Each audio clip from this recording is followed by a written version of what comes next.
Hi guys, আমরা এখন আছি নাটোর রাজবাড়ি ফাঁসির মঞ্চের সামনে।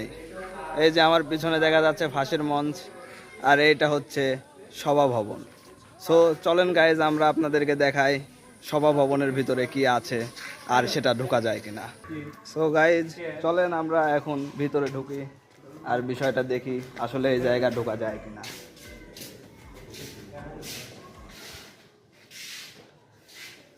এই জায়গাটা এখন পুরোপুরি পরিত্যক্ত আছে। তো গাইজ চলেন আপনাদেরকে দেখাই সেই বিখ্যাত ফাঁসির মঞ্চ। সো গাইজ চলেন আমরা দেখি আমাদের সেই বিখ্যাত নাটোরের ফাঁসির মঞ্চ।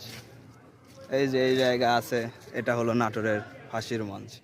চলেন আপনাদেরকে একটু ভেতরটা দেখানোর চেষ্টা করি আর কি।